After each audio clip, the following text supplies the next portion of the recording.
Hey everybody, how's it going? Welcome to the No DQ live recap of AEW Dynamite and WWE NXT for March 25th, 2020. I have some competition tonight. Good old Taz, the human suplex machine, is over on AEW's YouTube channel, so you could go ahead and watch him right now. But if you want to hear about AEW and NXT, this is the place. Hopefully some of you will stick with me. We are in the empty building era of professional wrestling. Tom McCarthy with a $2 super chat says, did Vince pay Orlando to not shut down till Thursday night? That I have no idea, but luckily for WWE, they should be able to finish the WrestleMania tapings. Apparently, the major matches have already been filmed for WrestleMania, and they are going to do the remaining matches tomorrow. Of course, tomorrow, Thursday, at 11 o'clock Eastern, I believe that new order goes into effect. Why 11 o'clock and not midnight? I have no idea, but Tony H with the $2 super chat says, Matt Hardy is amazing. I agree with you. Very entertaining main event segment. Actually, both segments to close the shows tonight I thought were really strong, and it was difficult to watch both of them at the same time.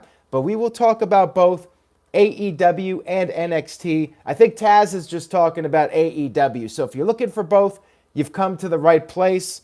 Let's go ahead and get started. And thank you guys for those of you watching this live. I really do appreciate it. We kicked off AEW with Tony Schiavone along with his special guest color commentators for the evening, Cody Rhodes and Kenny Omega. Kenny Omega was only out there for the first match because the first match was Cody. Cody going up against Jimmy Havoc. Schiavone did mention that Jim Ross, Excalibur, and Taz were not able to make it for the show. However, they are all doing fine, according to Schiavone. And by the way, before Cody left for his match, Kenny Omega gave Cody a nice little social distancing elbow. Very respectful of him to do that. We had the first match, as I mentioned, Cody versus Jimmy Havoc. You had Shawn Spears, Billy Gunn, and his son Austin, and then later Chris Jericho in the backstage area placing bets, a continuation from last week. So this week, it looks like the kibosh was put on having a lot of people out there at ringside because nobody was sitting in the front row this week. It was just the wrestlers, Brandy Rhodes, who was doing the announcing, and the camera crew, production crew. That was it. And the commentators, of course, over at the commentary desk. That's unfortunate because I thought it was a really nice touch last week when you had the baby faces on one side and the heels on the other, just to make some noise and have some kind of crowd noise during the match, something besides the announcers talking. That was a letdown. AEW did the best they could, though, to try and rectify the situation by having the cutaways to the backstage area with the guys watching on the monitor and placing bets. Mr. Darby 33 with a $2.79 super chat. Thank you for that. He says, hey, Aaron, who's the hottest AEW female wrestler? You're asking my opinion? Probably Britt Baker, but there's some attractive women in AEW, no doubt about that. I'm not sure if the women had a match on this show or not. I don't think they did, to my recollection. Sticky B with a $2 super chat says, off topic, but did you watch Dark Side of the Ring? Yes, I did. I did finish the second part today. I will talk about that at the end of the video. So somebody remind me about that. And thank you for the super chat. I do appreciate it. And thank you, Mr. Darby, as well. All right, so we had Cody Rhodes picking up the victory, although Jimmy Havoc did put up a good fight. At one point, they were fighting by the announce desk, and Havoc grabbed the headset and was channeling The Rock, talking a little bit of trash as he was beating up Cody. Cody did end up picking up the victory, however. He did a reverse superplex, followed by 2 crossroads. And then after the match, he gave a kiss to his wife, Brandy. Then Cody's victory was interrupted by Jake the Snake Roberts, a pre-taped promo. Jake was sitting somewhere, I guess, camping. There was a fire. He had set a fire, and he was challenging Cody to sign something. Sign something to meet him and Lance Archer one time. One time is all it's going to take, according to Jake. And Jake did say it's up to Cody how he wants to play this, but they're waiting for him. And then Jake finished with his classic line, "Trust me." Cody did go back to his commentary position, and he said Jake is bitter, Jake is jaded. However, Lance Archer, he's got skills, according to Cody. According to Cody, Archer was great in Japan. However, Archer needs to prove himself in AEW. And Cody finished his little response to Jake Roberts by saying that next week, Archer can show the world what he's all about. Next week, Lance Archer will be making his AEW in-ring debut. Real quick, guys, if you are enjoying this video, please share it. Share a link to this video on social media. Tell a friend. Any way you could spread the word would be greatly appreciated. Word of mouth really does go a long way. Moving on here, we had a Darby Allin video package to hype up his match with Kip Sabian.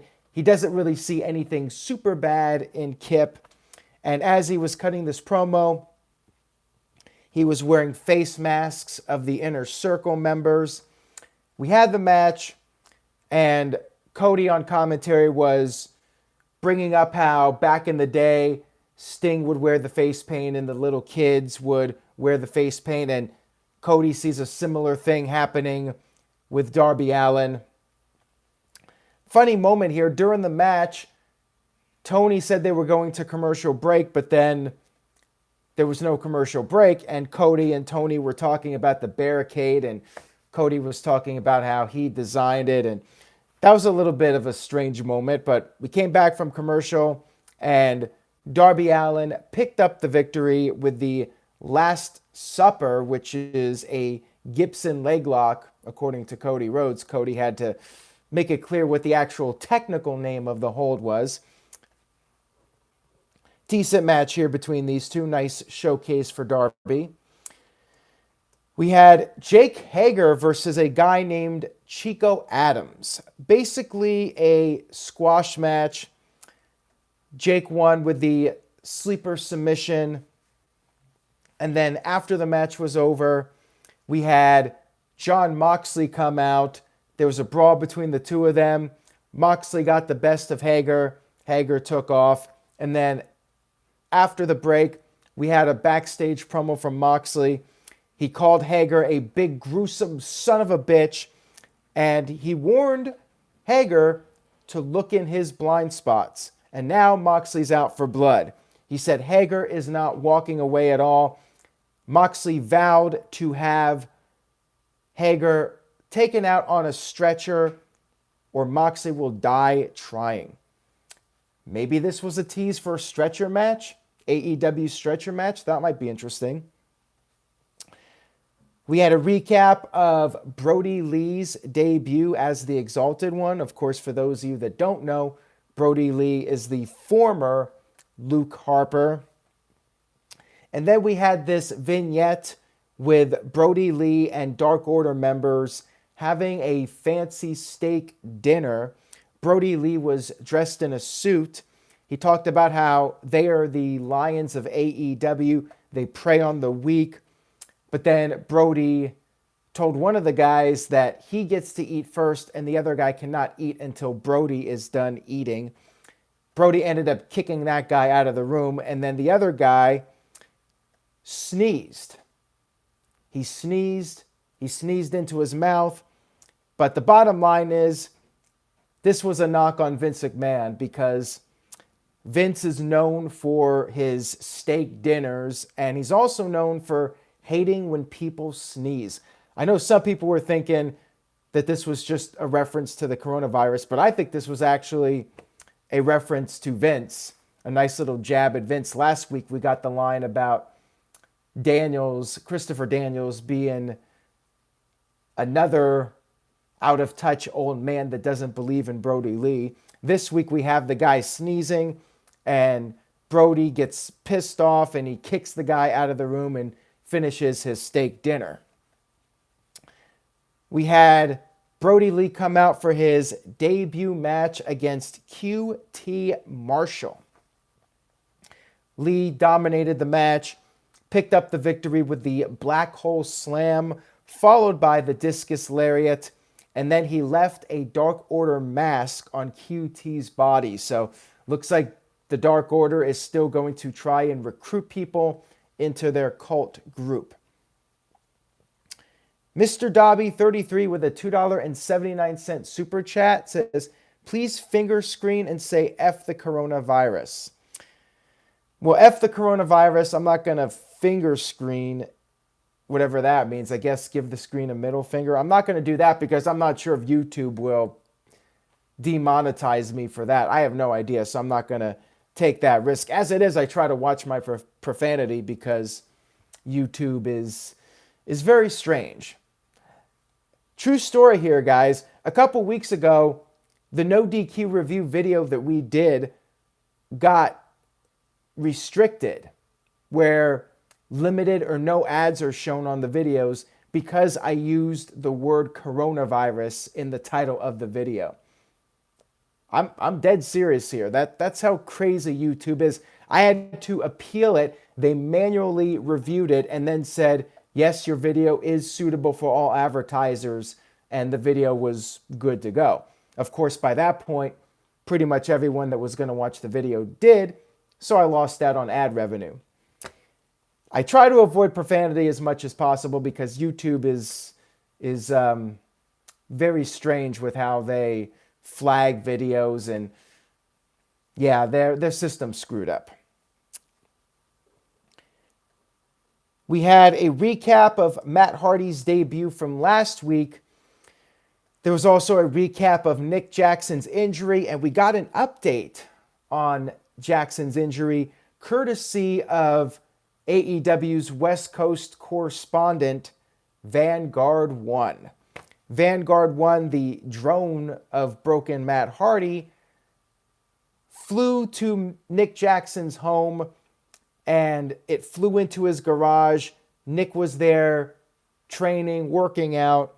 Vanguard One had some data.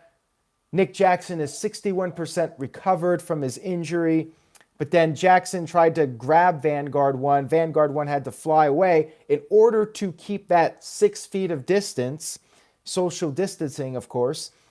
And then back on the commentary desk, we had Cody Rhodes bring up, like, how much is Tony Khan paying Nick Jackson?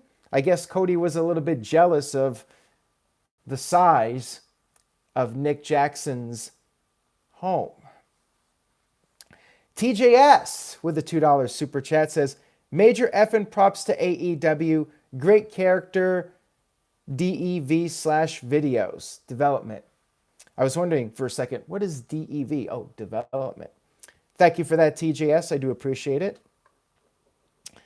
We had Sammy Guevara versus Kenny Omega for the AAA Mega title. Pretty lengthy match here between these two.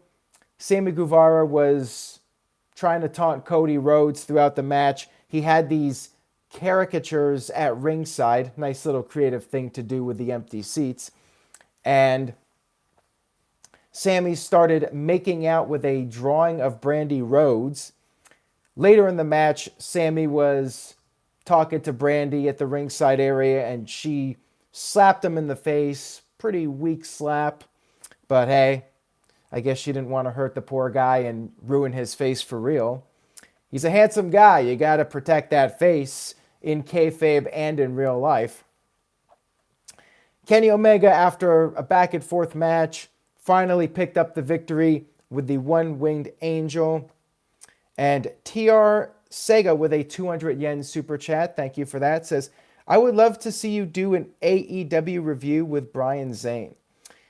Never say never. We still haven't done a video together. I did meet him about 2 years back, and we had talked about doing something, but it never ended up coming to be. Although we did do the trivia challenge. He did appear on Wrestling Trivia Challenge, but maybe at some point we can collaborate again and do like an actual proper review of something, whether it's AEW or a WWE show. So never say never on that. I will definitely keep in touch with him and see if we can make something happen down the line. We had our main event segment, which was Chris Jericho confronting broken Matt Hardy. Jericho talked about how he has known Matt for almost 25 years. He's going to give Matt one more chance to make the right decision and join the Inner Circle. At this point, we had Vanguard 1 show up. So Vanguard 1 making the rounds, traveling all the way from California across country to Jacksonville, Florida. Jericho then cut this promo on Vanguard. He has never liked Vanguard 1. Jericho doesn't appreciate Vanguard 1's political views on social media. And then to just stick it to Vanguard 1, he said, Vanguard 1 is a piece of shit. Those are fighting words, and I just said the S word. But hey, I'm just quoting Chris Jericho, YouTube. Don't blame the messenger. Vanguard 1 decided to take off, and that's when the music hit. Matt Hardy appeared in the rafters, and because this is an empty arena show, AEW can mess around with things, and we had Matt Hardy teleport from the rafters to the ringside area. Nice little production job here by AEW. Matt then got in the ring. He referred to Chris Jericho as the maker of pain. He talked about how he owed the Bucks of Youth a debt, and that's why he joined their team. But he also added that AEW is freedom for him to do his broken Matt, whatever he does. And he said that he's not going to allow the Inner Circle to ruin his paradise. Jericho responded by saying he resurrects careers. He made Jon Moxley's career, remade it, I guess you could say. He made the careers of the Inner Circle members. He can make Matt Hardy. He can resurrect Matt Hardy's career. He then asked the question, Inner Circle or Elite? Matt Hardy responded with, delete. Matt Hardy was like, Elite? Matt Hardy was like, delete. They went back and forth, and then Matt Hardy started just going completely into broken Matt shtick. He was singing the obsolete song. He then said that there are several distinguished gentlemen in the crowd. Abraham Lincoln, Martin Luther King Jr. Chris Jericho said he was crazy, but Matt was like, they are there even if you cannot see them. You just got to have the faith. And then Jericho finally had enough of Matt Hardy's craziness. He slapped Hardy. Hardy punched Jericho, knocked him down. Jericho then revealed that he has some magical powers of his own.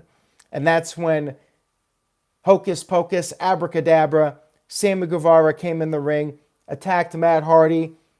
Cody Rhodes, Kenny Omega came out to make the save. They had steel chairs. And then as Jericho and Guevara retreated, the pyro started going off and they were freaking out. Tony Schiavone, to end things, used his classic line from WCW, we're out of time. And that was the end of Dynamite. Good show this week. Not as good as last week, in my opinion. I was disappointed with the lack of people at ringside, but you got to do what you got to do under the circumstances. Still, entertaining show. I like the follow-up with Brody Lee. The match was with Kenny Omega and Sammy Guevara was really solid. And I love the final segment with Chris Jericho and Broken Matt Hardy. So overall, very entertaining show. No letter grade. No letter grade till we get crowds again. Now, let's go ahead and talk about NXT. I will be fairly brief going over the results with a few details here and there of noteworthy things. And then I'll give my thoughts on the Dark Side of the Ring documentary. Again, if you guys enjoyed the video, please share it, spread the word. Click on that subscribe button if you haven't already, and make sure you guys turn on the notification bell for updates. If you guys missed my live stream from Sunday with the WrestleMania rankings, I had to do some editing to the clips and fix a few technical issues. I'm re-uploading the clips, and I'm going to make a playlist with everything so I can rearrange the order properly. I felt like I didn't do a good enough job either with my ordering on Sunday. So there's a playlist you could check out on the channel, and I'll be updating that with the videos if you missed the live stream. Let's get to NXT now. We kicked off the show with the announcement from Sports Illustrated about how the NXT TakeOver matches, since the event has been canceled, they will be airing on television over the next several weeks. Our first match of the evening was Austin Theory versus Tyler Breeze. No Mauro Ranallo on commentary this week. It was Tom Phillips and Byron Saxton, old school NXT team. Austin Theory talked a lot of trash during the match. He referred to Tyler as the past. He's the future. And then to add insult to injury, Theory took Breeze's cell phone and started talking into it, cutting a video promo. This backfired on him. Tyler Breeze took advantage of the situation and picked up a victory over Austin Theory. I was actually a little surprised by this. Tyler Breeze actually winning a match here on NXT. What's funny is everyone's acting like Tyler Breeze is this veteran and he still has gas left in the tank. And I think he's like, 32, 33 years old? I just find it amusing. But yeah, there you go. Tyler Breeze gaining a little bit of momentum in NXT over Austin Theory at the expense of Austin Theory. We had Killian Dain defeating a name I'm going to botch here, Hootie Miles. I have no idea how to pronounce it. That was the best guess I could give. Hootie. I have no idea. But anyways, Killian Dain picking up a win here. Pretty standard match. I mean, it was basically a showcase for Killian. We had Cameron Grimes defeating Tony Nese. Maybe a little bit more competitive than the Killian Dain match, but not by much. Cameron Grimes picked up the victory here. And then we had what was supposed to be Aliyah versus Xia Li. I think that's the correct pronunciation. I cannot pronounce anything, guys, so I apologize if I screw up these names. Xia Li was supposed to be in this match. It was a ladder match, qualifying. Let me try that again. A qualifying match for the upcoming ladder match to determine who faces Rhea Ripley in an NXT title match. That's quite the mouthful to say. Xia Li had been attacked backstage, however. William Regal informed the announcer that she is not medically cleared to compete. However, there is somebody else who has been medically cleared to compete against Aliyah. And that led to the return of Io Shirai, who has been out of action for several weeks. She came back. She picked up the victory with her moonsault, and now she advances to that number one contender ladder match, which should be happening sometime within the next month or so.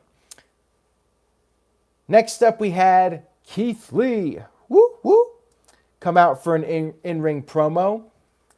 He issued an apology to Dominik Dijakovic because last week he attacked Dominik thinking Dominik was Damian Priest. He was incorrect in that assessment.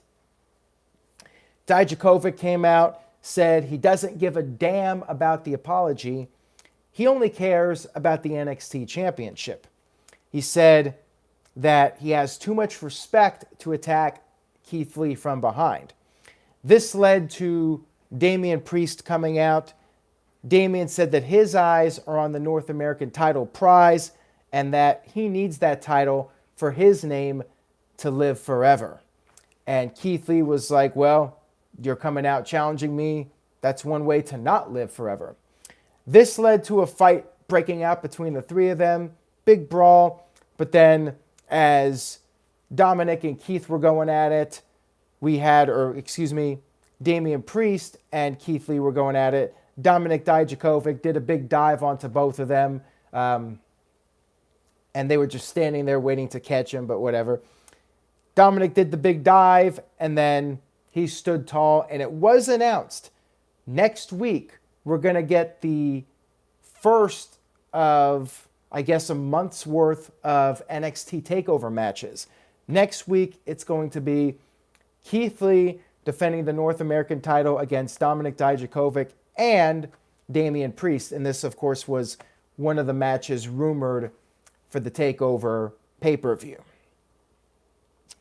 We had an Adam Cole promo from his backyard. He was celebrating all of his accomplishments, but of course the big one, becoming the longest reigning NXT champion of all time. And then he proposed a match with Bobby Fish against Velveteen Dream for next week's show. And it was made official next week, Bobby Fish versus Velveteen Dream. We had One Lorcan and Danny Burch against Shane Thorne and Brendan Vink. Vink and Thorne, of course, wrestled on Raw unsuccessfully against the Street Profits. Lorcan and Burch picked up the win with the dueling submissions. Not much to say about this. I mean, good for Thorne and Vink to get 2 matches in 1 week. So they got a little bit of exposure. We had Candice LeRae defeat Kayden Carter with the Gargano escape to qualify for the ladder match. As I mentioned earlier, that will be taking place fairly soon. I believe they announced that next week there will be a last chance match with all the women that failed to qualify. They will get one more opportunity to enter into the ladder match. We then had our final match of the evening before our main event segment, which was Matt Riddle versus Roderick Strong. Matt Riddle picked up the victory, and then after the match, he was jumped by two guys that were unnamed by the announcers. They had long hair and beards, and their names, again, not going to be able to pronounce them correctly. Rinku Singh, maybe I got that one, and Sarav Gurjar. I tried. Those two guys attacked, big guys, tattoos, beard, long hair. They attacked Matt Riddle, beat him down, and then Malcolm Bivens, who is a favorite on the internet. I'm not familiar with him at all, guys, but apparently he's a pretty big deal to some people. He came out and he cut a promo talking about how Pete Dunne is halfway across the world, unable to travel because of the circumstances.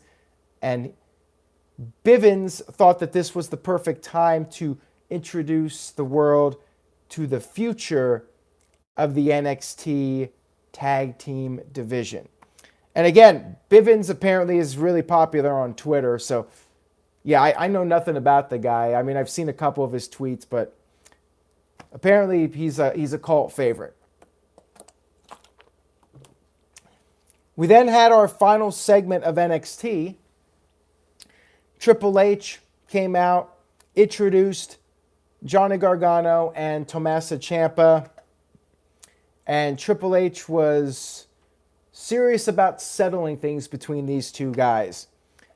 Gargano talked about how he does not want to get into the ring unless Ciampa does not touch him. And then he even he made a reference to Bobby Heenan, talking about how Ciampa tried to dive through the medical room window a couple weeks ago to escape from him. Of course, that's a reference to when Shawn Michaels threw Jannetty through the barbershop window and Bobby Heenan said Jannetty was trying to escape. I thought that was a nice little reference there. And Triple H agreed, no touching. So Gargano got in the ring. Triple H said they need to stop endangering people. This needs to end. Gargano said he's fine with whatever. He's the heart and soul of NXT, and he will make Ciampa realize what kind of monster Ciampa really is. Triple H said they don't need a crowd. They're going to settle this, and Triple H will make the match whenever they want, and it's going to happen in 2 weeks, according to Gargano. That's when he'll be ready. Triple H said, fine, 2 weeks, the match will happen. Triple H is going to send a location for them to meet at. So maybe this is going to be like a warehouse match, or maybe it'll be in some office or some abandoned building. But Triple H did say that there would be a ring. So I'm really curious to see what they do here with this. The game is on 100 with a $5 super chat says, I hope Gargano and Ciampa is Hell in a Cell in 2 weeks, but I doubt it will happen due to the empty arena and no crowd. Well, at least they're wrestling to watch, and that is better than sports, he says. Well, thank you for that. The game is on 100. And yeah, I would have liked to have seen Hell in a Cell, but if they don't do it now, I get it because of the circumstances. Maybe they'll take a page out of No DQ CAW's book, for those of you that remember that. Maybe they'll do like a warehouse match or something. There's a lot of interesting things they could do, like something in an abandoned warehouse with a ring, and you got weapons, and they can fight around the warehouse. Like, that might be pretty cool.